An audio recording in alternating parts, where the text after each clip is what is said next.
What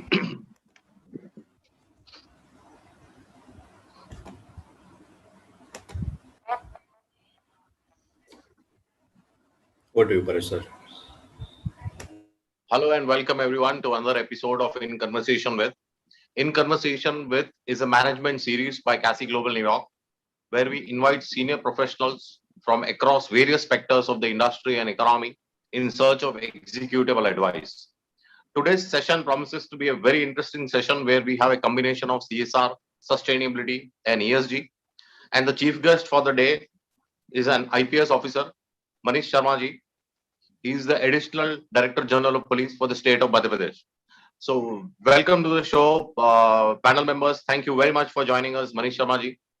Before we hand over to Manish Sharma ji, as usual, I have a question for the panel members. My name is Paresh and I'm a member of the Board of Directors at CASI New York. We are the largest peer-to-peer group for sustainability and CSR across the world. We are also the largest volunteering platform in the world with over 3 million volunteers. So here goes my question. When we read the Upanishads and ancient Hindu mythology, we come across the concept of Shiva, the Shakti and the Shiva. Shiva means Purusha, consciousness, and the Shakti means Prakriti. Right? Prakriti means power, nature, energy. And every preaching of Lord Shiva revolves around Prakriti, saying that is the most important force, that is how it was created, and Santulan bana rehna chahiye. So Prakriti should be made constant. We have to respect Prakriti in everything that humanity does. Now this cuts across religions. So my question is, do you think sustainability is just old wine in a new bottle? If we were talking about Prakriti a few thousand years back, is it the same thing or are we referring to something else? To me, Pareshji, it is the same thing. Honestly speaking, since you referred to the Indian mythology, and I can share a lot of anecdotes or a lot of stories around where whatever we are doing today, it has been practiced long back. And so, to cut short, short answer to your question is yes. It's already being practiced. It's the old wine in the new bottle. So we are going back a few thousand years and reading what the Upanishads teach us, the Shakti. Yes. So anyone else has an opinion, please? I would add that we were probably a lot better at doing it thousands of years ago than we are now. Correct. I second that opinion. Thank you very much, Arvindji. We go on to our chief guest for the day, Manish Sharma sir, IPS officer. Thank you very much, sir, for joining us. We would like to hear your opinion on sustainability. Please, CSR and sustainability. Thank you, Paresh Sahab, and a very warm welcome and hello to all the other panelists. I'd like to say that sustainability, as put forward by you, whether it is something we've been practicing for years or something that's come now, it's actually very well put in the last couple of speakers' points, but I would like to go further and say that just as life evolves, just as the earth itself evolves, nature evolves, and so do the concepts that we come across evolve. Sustainability is one such concept. In not only going back to the last thousands of years that you mentioned, but even in the recent past, you will keep saying that this evolution is taking place very continuously. 10 years ago, the definition of sustainability was something else. It was probably reducing just carbon emissions alone. Now it is much more. So it is something that we are evolving with, assisting the entire planet in our own unique ways. Absolutely. Thank you very much, sir. Would you like to please continue with your presentation for the day, sir? Absolutely. Let me also say, before going on to the actual presentation, that the views that I express here are entirely my own views and they are not the views of the Government of India. Having said that, I also take this moment to congratulate and compliment CASI Global New York and Dr. Sheth for relentlessly organizing this series, and that too on a particular issue that concerns each citizen on this planet. And to go on organizing this on a regular basis is something which is basically human service to the community. Because coming up with new ideas on sustainability, CSR, ESG, in every way helps us to evolve and grow, not only the corporates, but I think every single person. What I'll try to do here in the short span of time that we have is bring out some unconventional aspects. Corporate social responsibility per se is a subject very often discussed.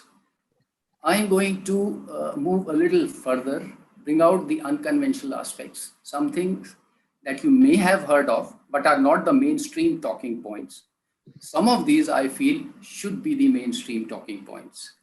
So let's go to what I have to say. I'm going to share the screen, and please do let me know in case there is some technical hiccup and either the screen vanishes or you're not able to hear me.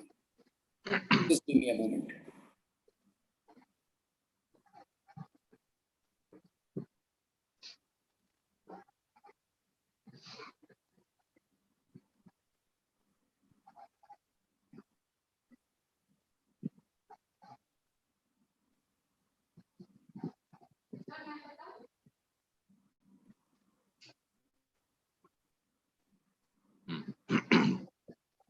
So I hope the screen is visible now.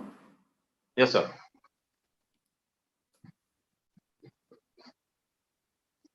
So the point that I was making with respect to the unconventional issues that I want to raise is all of us know that there is a corporate social responsibility related law in India.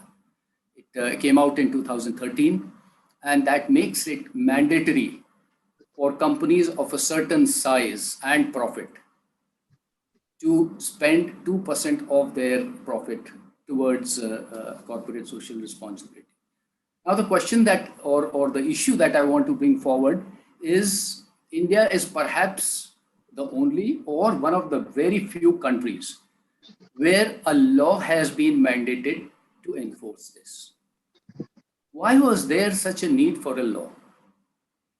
Why, just as in other countries, and I've been fortunate, have served across the world in 4 continents, in US, Europe, UN peacekeeping forces, a number of other places. And something that I have seen is there is a lot of voluntary involvement in corporate social responsibility, sustainability in other countries, but we needed a law for this. So that's something I wanted to flag.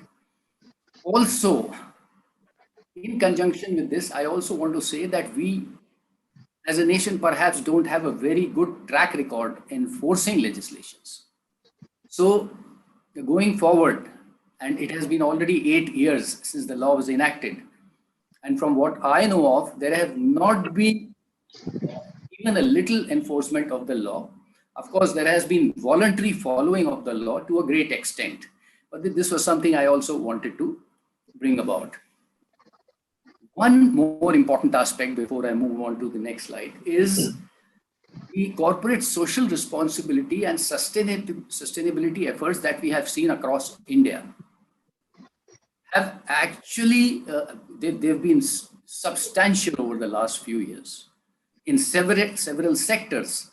But what is also happening is that they are generally concentrated in areas where there are more industries, where there are more corporate houses functioning.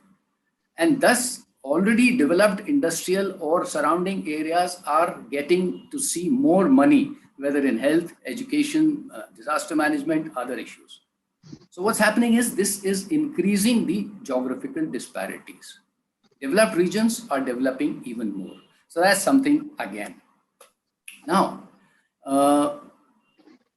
just a quick run through of the latest CSR reports that we see in India. All the top 10 companies are actually following the Sustainable Development Goals. There's something disturbing about the list. There's just one service company there. All others are manufacturing companies. There is talk of some social stock exchange coming up. I am not really aware in deep. You guys, some of you are experts in CSR, and I would like to hear about that if we have the time. Also, something that I noticed in the list of top hundreds was that the banks, which have a huge pile of cash, and NBFCs are right at the bottom of the list. Now, this is something that certainly needs some explaining. I also want to relate the philanthropic aspect of CSR. Again, this is, of course, it's related, but I want to highlight certain more issues. And why I want to do so is because unless there is a culture of philosophy, of philanthropy in the general society at large, what I feel is that the CSR efforts are constrained by their very nature. Something I have noticed in my assignments across the world, in my readings, is that in other countries, the ratio of total giving, the philanthropy that is happening, the donations, the generous people, they are almost giving 50% of their current net worth, which is huge. In our country, in our region, we don't find that happening. Also, some examples very quickly. Starting from the earthquake of Bhuj some years ago, earthquakes in China, we don't see Indian celebrities, whether they are from the Bollywood, is the film industry, the famous film industry, which gets so much attention, recognition from the society, but not enough in terms of philanthropy there. Similarly, whether it is the earthquakes, tsunamis, or even the latest pandemic that we have seen over the last year and a half come up and affect seriously some parts of our country, we haven't seen either the film industry people, most of them, or our sports person, and specifically cricketers I would like to take up here, even though I'm a fan of cricket myself. But this is something I want to highlight. It's not happening. And just to give you a comparison, there was an earthquake few years ago in China, and the widow of Deng Xiaoping at that time donated her entire life's savings, an old woman. Or there was a NBA player. I'm forgetting the name. It was probably Li Miaoning, some very famous. He was the first NBA player, the National Basketball Association in the US, NBA player from China to go. He donated about $1 million, but there was so much pressure from the society that you are earning much more, this is much less. And that societal pressure led him to increase the amount substantially. Now that's not happening either from the society or from voluntarily from any other aspect of the celebrity list in India. Just to give you one more example, the IPL. Recently, the IPL was going on. It was put a stop to it now because of the COVID-19. But we saw the initial philanthropy and huge amounts coming from foreign players, Europeans, Australians, others. And very few Indian cricketers have followed through. Just to give you examples. And this actually leads to my next couple of slides. And these deal with income inequalities in India vis-a-vis the world. And why I want to highlight this is, again, because when discussing the concept of corporate social responsibility, we cannot move away from the fact that the rich are getting richer, the disparities are growing, because the corporate social responsibility, one of the aims and one of the chief aims is to work for the society, to work for the common man. And perhaps analysis of what is happening is not there. We have a look at these two images. On the left is a very common image. Everyone sees that. People are extremely happy about this image every month or 2 months, 3 months, every year this comes out, the richest Indians. And there is a lot of excitement throughout the country. Youngsters se leke and elders mein, who makes the list. So there are 10 gentlemen here. all very worthy people. Take a look at the next list, which is again of top 10 people. But this time, this list doesn't get the importance that it deserves. And this list also doesn't have these people on them. Only 3 or 4 make it on this list. The most generous Indians. Why this dichotomy? We need to ask these questions. These questions are not there currently in the Indian society. Just about 3 or 4 from the left are on the list of the most generous Indians. And on the right-hand list, also look at the difference between number 1 and everyone else. Huge difference. So the Honorable Mr. Premji and his family certainly are right there up with the top in the world in terms of giving. What about the other rich Indians? So this is just something that I wanted to highlight, and it needs to be discussed more if CSR has to gain a much stronger foothold in our country. This again is a slide which I mentioned with respect to income inequality. Please look at the graph and the aqua line in the graph, which represents India. If you will notice, all other regions or countries of the world have somehow either managed to stabilize the inequality, or some of them it's decreasing. But look at the graph of India. The rapid rise has been there, and from the 1980s, when only about the 10% of the rich, the 10% of the population only held about 30% of the national income, it's risen now to what, 78, 75%, about 55, 60%. Now that is, and this is just after the ranking of the Middle East and Sub-Saharan Africa. Not very good 2-3 rankings there. Europe has been significantly successful in controlling income inequality. There is a lot of talk about income inequality in America, but still it is much lower than what we see here. So that's something, again, I wanted to, unconventional, but related.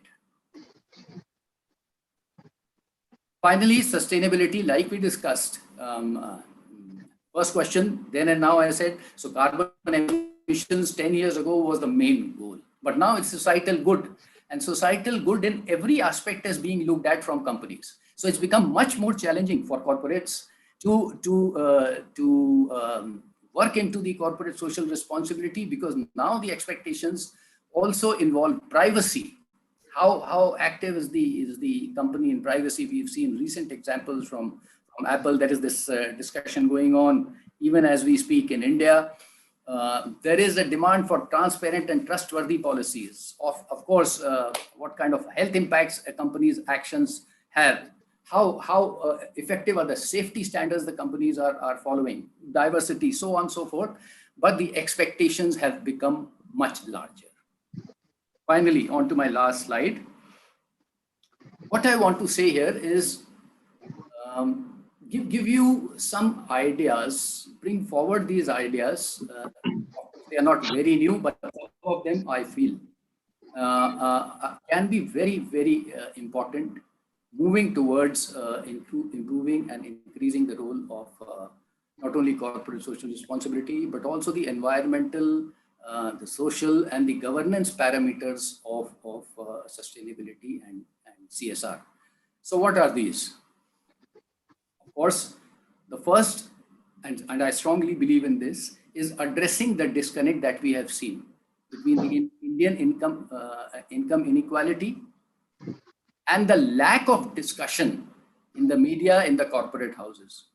Why I am saying address the disconnect is, if you read the latest reports on CSR from any of the big houses, KPMG to XYZ, they discuss the activities of the corporate houses, and everything seems to be hunky-dory.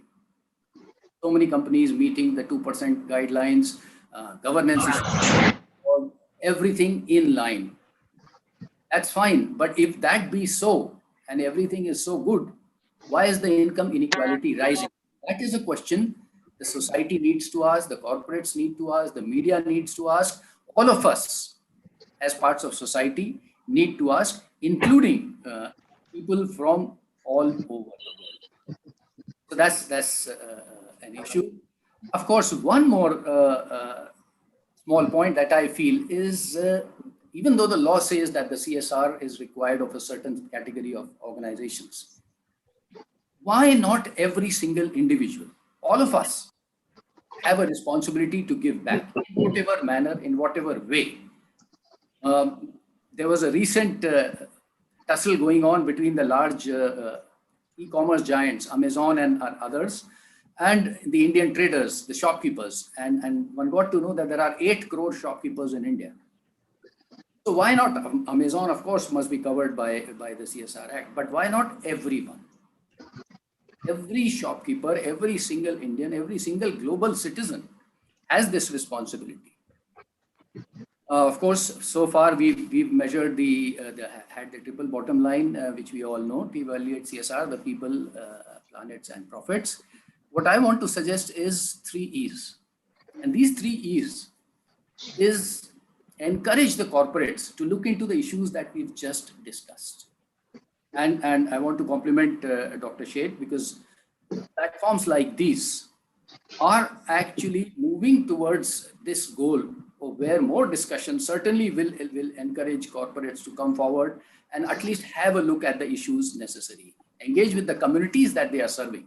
People are important. Societies are important. Subsections of the society are important. And these communities need to be empowered. Also, I'd like to mention something that I say are the 5 P's. We've heard of the 3 P's very, very commonly, the public-private partnership. I'd like to take it further, the public-private partnership in philanthropy. That has to come. Everyone has to be one single goal on this. And this needs to percolate right down to the lowest level. Like I mentioned, the shopkeepers, our brick and mortar stores, everyone needs to be involved in this. And the last thing that I want to say is one fundamental aspect to corporate social responsibility is what kind of a genuine change can all corporates, regardless of size, bring in to either gain, or if they already have some kind of trust, to retain the trust of the people. And it's not just about customers. It's about the people. It's about the society. It's about the entirety of the society. Thank you, and Jai Hind. Jai Hind, sir.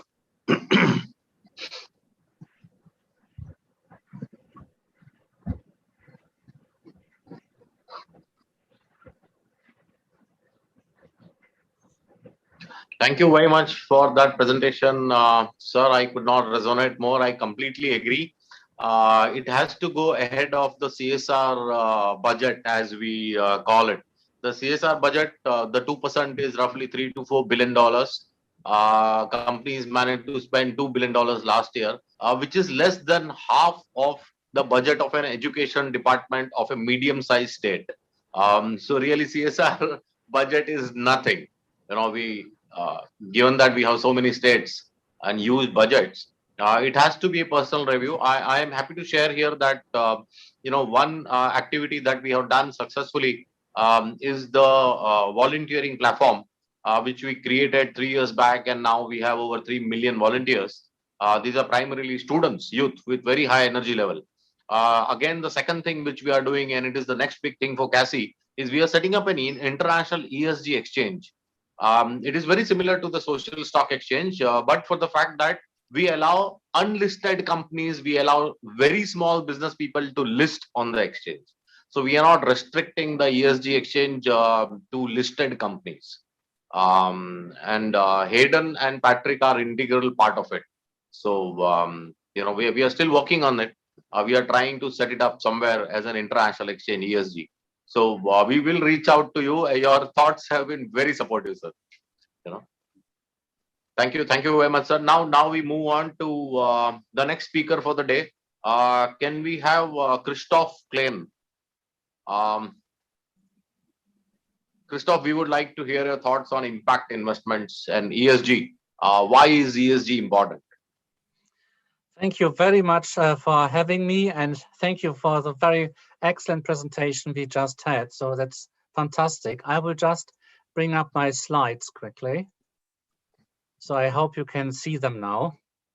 So I would like to present what we believe is the core and most important items in sustainable investing.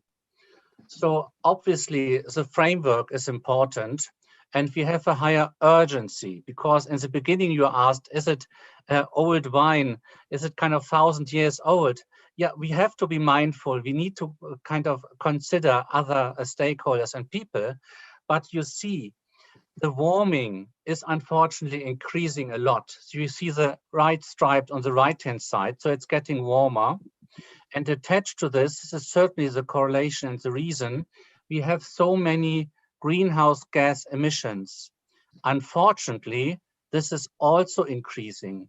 Although we talk about net zero reducing emissions, we still have this upward trend, especially driven by developing countries, because they need to grow, they want to increase income. So this is something we need to consider, and where we globally need to help. So here especially you see Asia, some of the companies are still relying a lot on coal. So we all have to help and support that we can switch to more renewable energy. You see, what are the top 5 countries with the highest climate risk going forward? So you have a lot, unfortunately, in Asia: flooding, heat stress in Arabia, hurricanes, typhoons, sea level rise, water stress, that is especially water shortages. And, you know, maybe as a political problem, the rivers can be diverted, and that can have kind of geopolitical consequences. And then wildfires as well, we see globally. So we need to be aware, and that's why we have to act as soon as possible. The German equity index, the leading 30 companies in Germany, with the current business and undertaking, they will cause a warming of 5 degrees. Please, when you look at the table and you see the red column, what happened with a 5-degree warming? The GDP will fall by 50%. We will have uninhabitable zones. Agriculture will really suffer. And we have a 60% yield loss on food supply. So this will cause mass starvation. Obviously, we will have mitigation because people run for their lives and need to look for better places. We have recession, tensions, and unpredictable risks.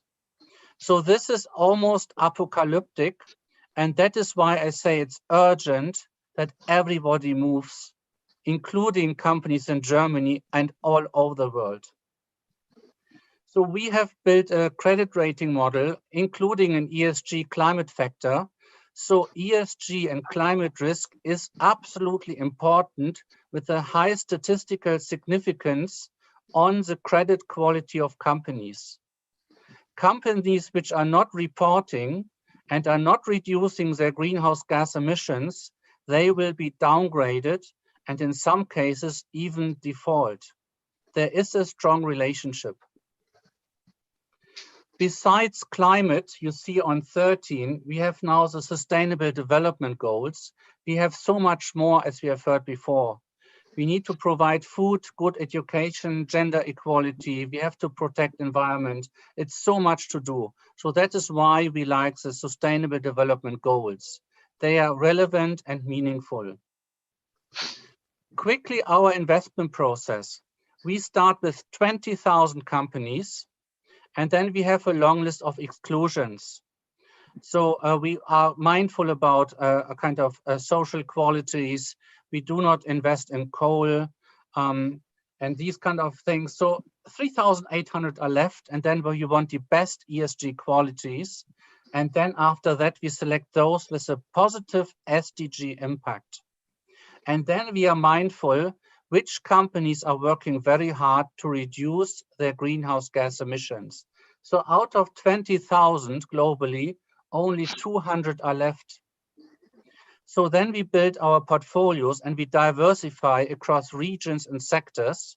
And what is now important, we have to engage. Even if we select a company today, we talk with the management and we challenge them and ask, because we want to have constructive criticism, because we want to make them better. We want to improve their ESG quality and want that their products and service have even more positive impact for more people on the planet. So in this case, you see Kellogg's, we asked them to reduce their plastic packaging because they sell all over the world and unfortunately it's not always recycled. And there are now alternative degradable solutions which are much better for the environment. We report about it every month. You see the blue line is our SDG quality. Our fund is 46%, an ESG benchmark is 9%, so we are much higher. Then the ESG quality is the green line, we are above the benchmark. And the carbon intensity, this is inverted here, so we have less emissions compared to the benchmark. And we continue, as I said, to work hard to bring emissions down further and to improve our impact. So we are very, very happy to support. Please do contact us. We are very active on LinkedIn. I'm happy to respond emails. We can have conversations. And, I would kindly ask you, if you know anyone who is interested in investing in a sustainable liquid way, please think about us and consider us. We would be delighted to start a conversation. So thank you very much. Thank you very much, Christoph. I'm sure the guests have questions, but in a sense of time, let's move on to the next speaker. I have a short, a quick question for you. When you talk about ESG, environment, social, and governance, right? And everybody's talking about ESG today, people across the world. But more and more importance is given to the environment part of it, the carbon, carbon credits, environment, climate.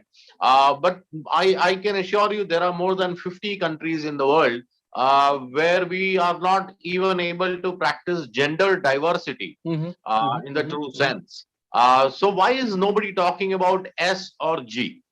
Why is E more important than S and G?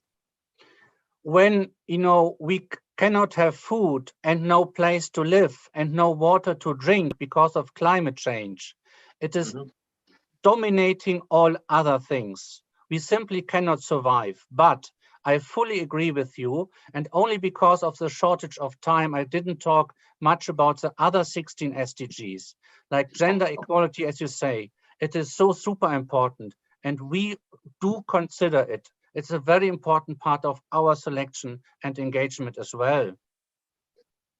Okay, thank you. Thank you for that, Christoph. Let's move on to Patrick Land. Patrick, thank you very much for being here.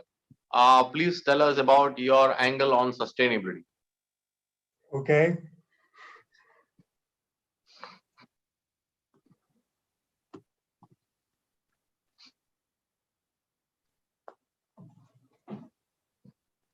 Is that working? Yes.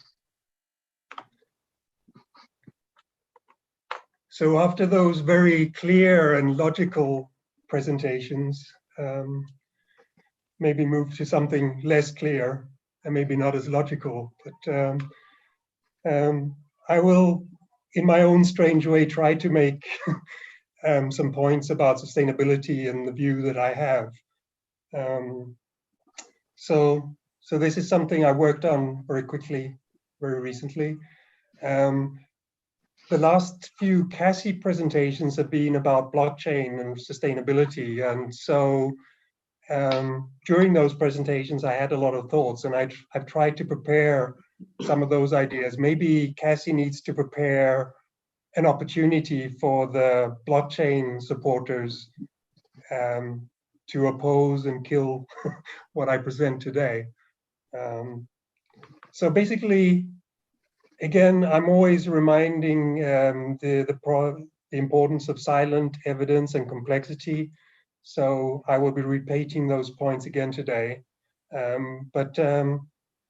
My question is, will blockchain help to identify issues currently being ignored? So for me, it's not about reporting the issues better. It's about reporting issues that are simply not being included in the current reporting for sustainability. And I mean, my point here, the third point, I think I definitely believe blockchain will allow corporations to improve efficiency and profits for their supply chains. But my question is, will it improve sustainability? And I'm still not convinced that it will be able to do that. So basically, some of the selling points, I mean, one of the main selling points that I keep hearing again and again is the information and the data cannot be changed once it is inserted into the chain.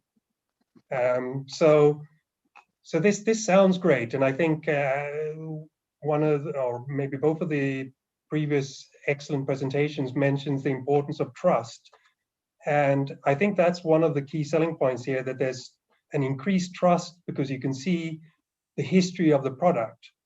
But my question is, what if the inserted data was incomplete, flawed, or false? I mean, then a worse situation potentially becomes worse, because the falsified data is now in the blockchain and it actually gets credentials because of that. So that's something I don't see. How would that be avoided and ensured that it doesn't happen? And basically that's related to my next question. What is the likelihood that input of blockchain data is flawed due to error or deception? So I think that's a critical factor, because once this blockchain starts to operate, the people who want to avoid and keep doing what they're doing, they will put in a lot of creativity to achieve those goals. I mean, I'm always arguing about the flaws in sustainability audits, in carbon emission calculations, and so on. And I don't see how blockchain improves those calculations. So I think the calculations need to have better quality, be more reliable before blockchain actually can add value. I mean, basically the old garbage in, garbage out issue. So this is kind of the process where you see blockchain, right? You have the farmer, the production, the distribution, and then the shop. And through the whole process, all these supposed data is being recorded. And I mean, my concern is, will all this protected data actually help? I mean, related to the issues I've already mentioned, or will it miss the point completely? And to say it's kind of where I see the wrong angle from blockchain is, the problem is not people sneaking into hotels and changing the supplier audit reports. It's not like after the audit report has been finished that someone goes in and changes the report and changes the data. That's not what is happening. I think it's the audit reports that are already failing. So again, how will blockchain improve that? I know people say that they think it will happen, but I still don't see how that is actually a definite outcome. This is something that I've shown many times before. These squares definitely, I mean, they present units of the supply chain. And if you have a risk assessment, for example, during an acquisition, on the left side, you have the 9 squares, you identify 8 units that are fine, but there's one with a elevated risk level. And what happens is that the buyer says, well, we don't want to have anything to do with the risk, and we'll buy the other 8 and we'll put something else instead. And so what happens is the risk gets moved into the supply chain. So initially it's in the primary supply chain, but then you have consultants and they do a supplier audit and they identify this risk in the supply chain. And then as you go towards the left, it's then pushed deeper into the supply chain. So this is kind of what is happening now. And what I'm saying is that the blockchain will actually do the same role that the supplier audits are doing.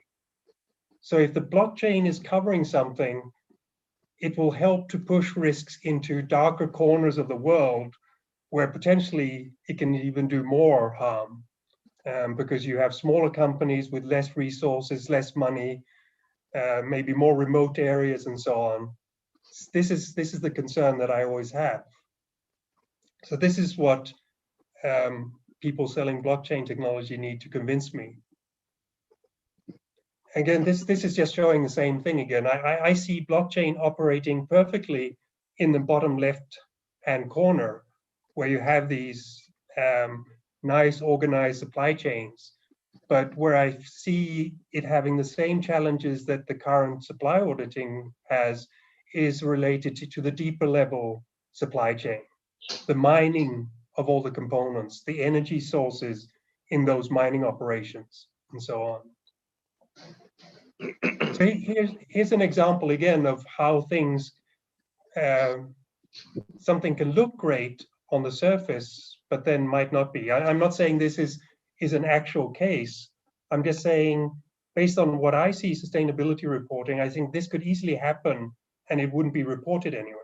So you have this nice community, it's supplied by renewable energy, and then this community has this opportunity. A big tech company says, we want to set up a big office or a data center or something else in your community. But of course, our sustainability requirements say we need to only use renewable energy. So to do this, the community says, well, okay, well, we'll ensure that all your energy comes from renewable energy. So this is kind of what I play with. So maybe the outcome is the big tech company gets the renewable energy, but now the community has to find energy from somewhere else. So here you have, I mean, if you look at the sustainability reporting for the big tech company, everything looks fine. But was that renewable energy, even if it's new, could it have been used by someone else if it hadn't been used by big tech, for example? This is another example with Tesla marketing. It's always like these Tesla cars are these miracle solutions. But the first thing is, where is the energy coming from? If you're driving in a Tesla where energy is coming from coal, I mean, basically driving a Tesla is worse than driving a normal car, a petrol driven car. So that needs to be clearly reported somewhere. And then the second issue is the mining. So renewable wind farms, solar farms, electric cars, they all have this big challenges. They require huge amounts of metals to be mined. And there's all these varying reports about how this can be done sustainably. But you have so many numbers of new cars, and this is a big issue. And you have then the energy consumption, again, like I mentioned before, and of course, all the environmental issues related to that mining. So this is where what I feel is needed. Just my last point is that rather than this big data solution related to blockchain, I would rather have, and related to the previous presentations that mentioned how important trust is, I would rather have that corporations operate based on a high ethical standard and trust. And then every now and again, for example, organizations like Klein, you do deep dives, or you hire someone to do deep dives. And then you go in and you go very deep into that operation. And if you don't find anything, that is just like a green stamp on the credentials of that ethical reported performance. And then you don't need a lot of big data and blockchains reporting everything. You trust the company, they give you a narrative of what they're doing. And then every now these deep dives confirm that narrative. And the deep dive knows to what to go looking for, because you have the right professionals doing that. And again, I don't see evidence that the blockchain will solve that. But I'm open to somebody convincing me that I'm wrong.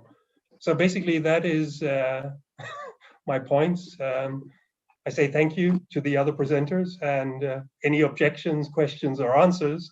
The last one is the most welcome one. I will look forward to.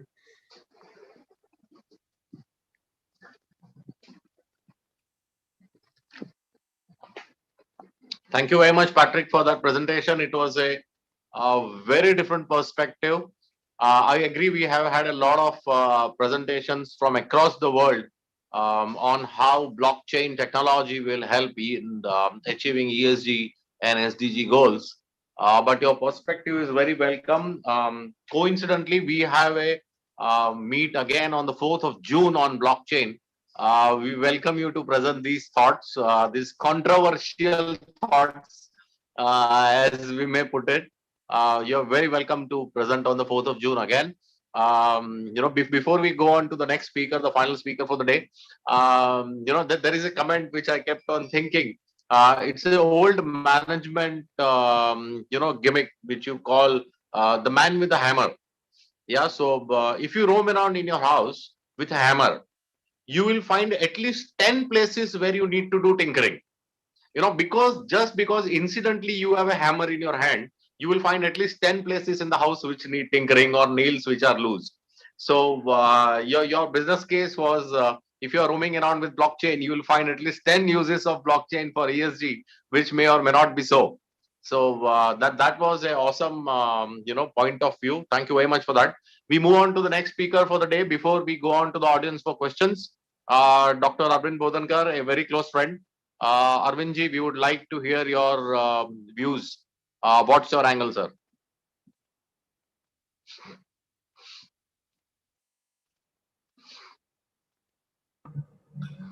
So thank you, Dr. Mitesh, thank you, Dr. Paresh. It's always been a pleasure to speak at the CASI platform, and being a patron for this for last several years, being associated in various volunteering activity. It's always a pleasure. Before I start, like ADG said, whatever I'm going to speak are my personal views and nothing to do with my company or group Ultratech Cement or the Aditya Birla Group. I am speaking purely from a perspective of my experience and the background and the efforts which I had taken in the sustainability area. My presentation is very basic. It's not, I didn't know what kind of audience we are having. But pardon with me, and at times, I will definitely put my viewpoint, or maybe we can pause and deliberate on any specific point if you want to. So sustainability is the classical definition, all of you know, which is the Buntland definition, is meeting today's need without compromising with the ability of future generations to meet their need. It can also be said, in other words, that it's the coexistence of nature and human being for a productive harmony to support present as well as future. But when it comes to business or running a business, my definition of sustainability is creating value for the stakeholders. And when we say stakeholders, definitely without whom we can't have that business, those are called as stakeholders. There could be 6, there could be 7, there could be 8, depends upon the business. And finally, sustainability is the ability to sustain, honestly speaking, whether it is planet, whether it is people, whether it is businesses, profit, anything, unless and until you have that ability to sustain, you can't prosper or you can't move. Some of the common myths about sustainability are sustainability is something like people think it's going extra mile for the society. Yes, extra mile for the society means you have created the burden. You definitely need to reach out to the society and provide a value to them or try to compensate that burden. But that's not enough. That's not the only thing we should be doing. Sustainability is about all greening. And when we hear many people, still sustainability is a jargon, especially in India. And when we talk about sustainability, people think this is something to do with the disclosure, something to do with the corporate offices, but it's not actually. As I said, as Pareshji right in the beginning asked the question, is the old wine in the new bottle. Sustainability is something which we have been doing day in, day out. And it's not only the greening our operations.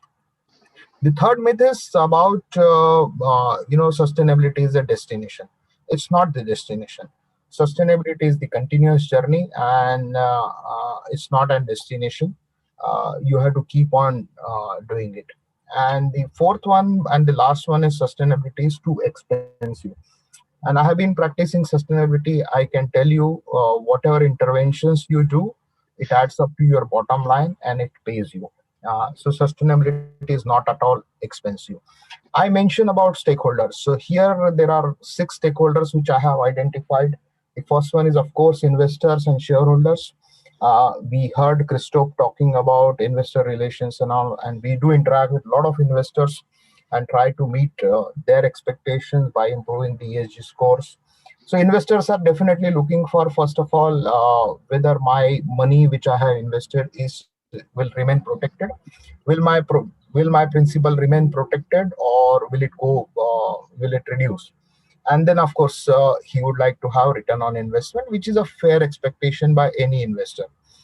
Customers, of course, they are paying for our product. They want a value coming out of it. And if they don't see value, they will pull out. Employees, they put their 8-10 hours of time physically, and of course much more than that, especially in today's time, they consume their family time also for doing business. So they expect some value in return, whether it is tangible, whether intangible. If they don't see that value coming out, they will pull out and your business will collapse. Community, a very important one. We had seen our whole existence as a business is mainly on the community. And as ADG sir has said right in the beginning, we are not doing enough for the community. If you look at the true value of our businesses or the product which we are producing, we are not taking into account the burden which we have created on the society or the natural resources. We have not paid for all the natural resources we have consumed. So that's something community expect us to pay back. And unless and until you do that, the moment they see that you are making profits at their cost and they are not being compensated, there will be agitations, they will pull out and your business will collapse. Regulator, very important one. Their expectations are not too high. They are laid down rules. There are specific norms set down for running your industries. You have to be within those norms. You have no issue. But the moment you play around with those norms, even in India now, the rules are becoming stricter, and it will be difficult for you to survive just by playing with the norms. And finally, suppliers. So suppliers is something always we have been taking for granted, because we think that suppliers are mostly dependent on us, and if we don't pay them in time, still they will continue with us. But we have seen, especially in the pandemic time, if you do take care of your suppliers, they support you even in your bad times, and they help you in surviving. So these are some of the stakeholders. Earth Overshoot Day, all of you have seen this.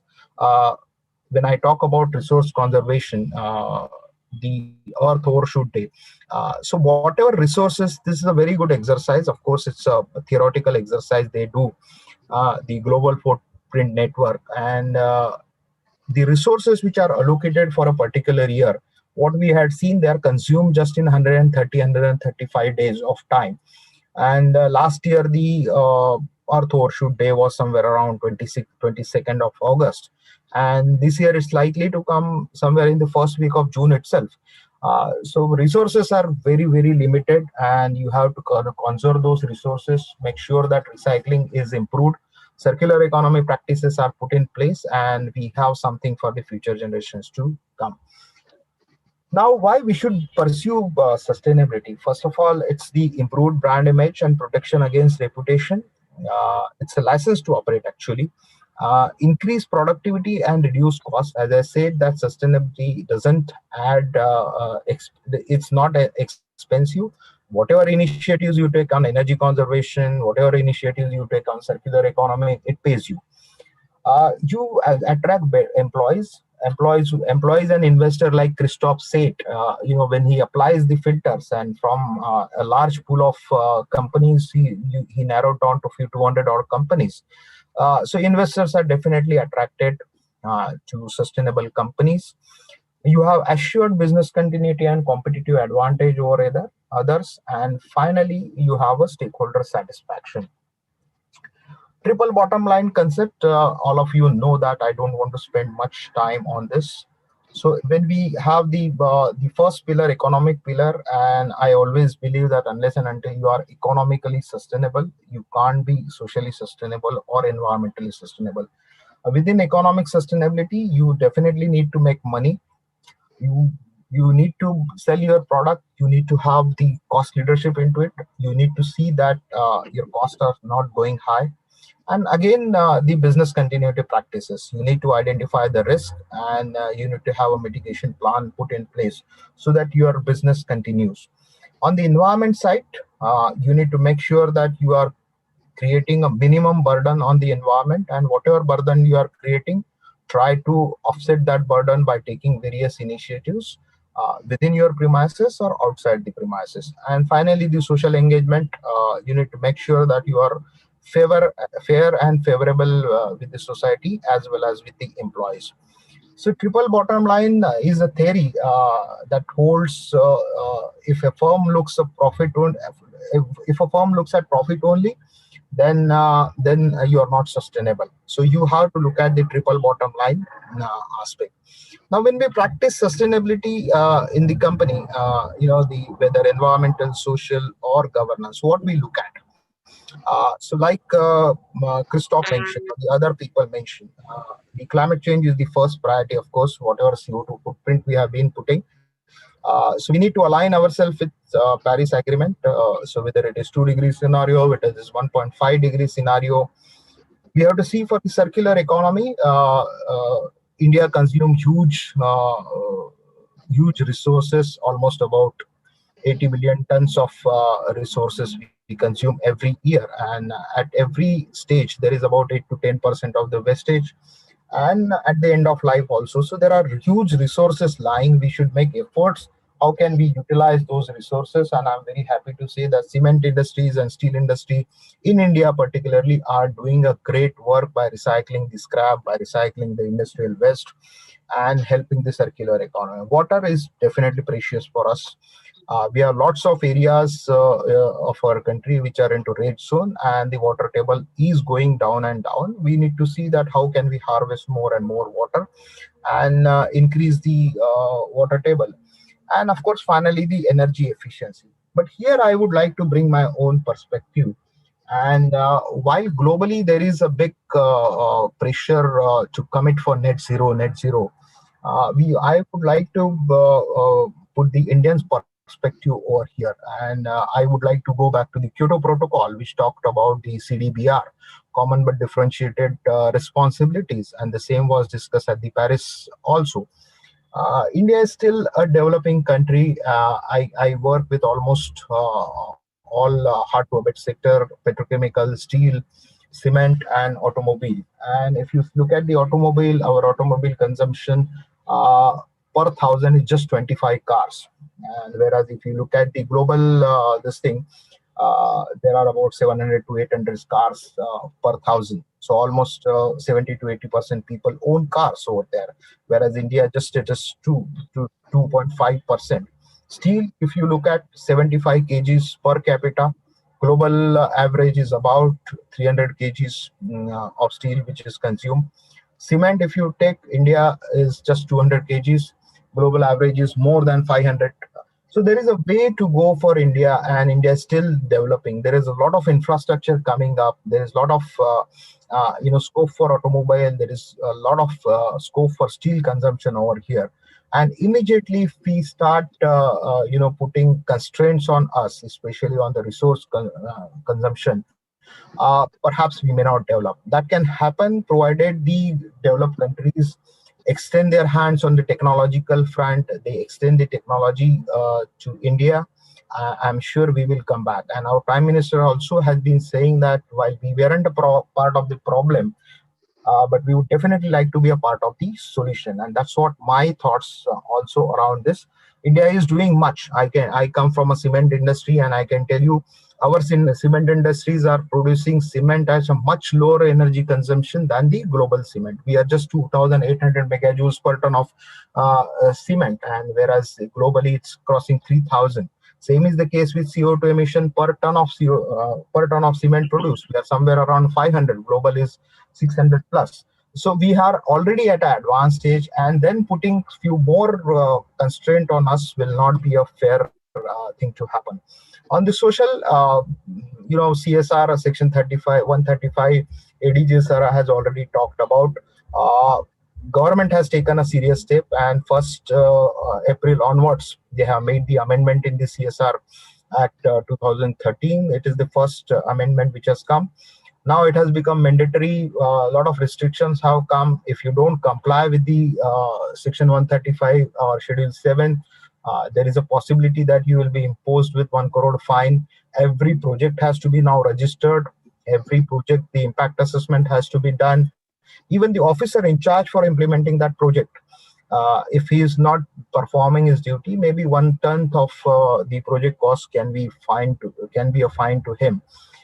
So that's something which is encouraging definitely, and will motivate companies, in fact force companies to take more and more CSR related activities. Finally, on the governance, which Christoph, of course, and Pareshji, you talked about. So investors are very much interested in how their capital is protected. So they would insist upon board structure, they would insist upon independence, and they would insist upon the competency of the board members. You also need to have robust sustainability, robust policies in place, may it be code of conduct, may it be posture related policies, may it be, and I'm very happy that the top Indian companies have put those in place, and they are at par with global benchmarks, global companies, in fact. To run the business, you always need a very good strategy in place. And finally, your risk assessment, the materiality and the risk assessment has to be there in place. That's what the investor would look for in the governance section. I would take a pause over here and then hand it over to Pareshji for the take the event forward. Thank you, Dr. Arvind, for that presentation. I completely agree with you.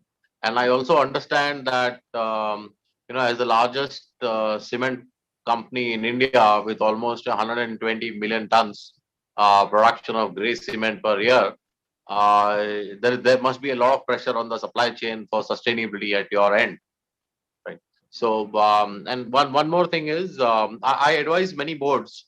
One myth that you mentioned, I will use it in the board meet the next time I sit at a board meet, that sustainability is not a destination, it's a journey. Many even very smart people fail to understand that. So they usually say, "Maine donate kar diya." I donated, my job is done. Or we did this, we hired 30% women and our job is done. Our supply chain is certified by a consultant on ESG and our job is done. That is where we usually keep on having a problem, because it's not a job done. It's just a milestone. Sustainability is not a destination. So you put it very nicely there. Thank you very much for that. We come to the end of our session. If anyone has a question, please, now would be the time. Anjani sir, you had a question.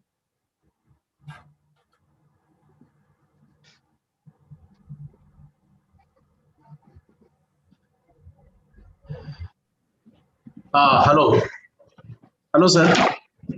Good evening to everybody. My question, am I audible, sir? Am I audible? Yes, please. My question to panel member, to panel speaker, is that why it is important for the CSR audit. CSR audit is necessary, especially in the Indian context, where the government is not able to spend on the social infrastructure. So why not the corporations should come forward for this aspect, and in that way they can improve their brand image and also find their sustainability goal also. So why is important the CSR audit? Why it should not be included in the more aggressive way? So it is important, sir. If you had seen the new rule which has come which has become effective from the 1st April. So while earlier it was voluntary to the company, and there was not much of enforcement happening. I wouldn't say voluntary, but now there is a more focus with this new amendment which has come.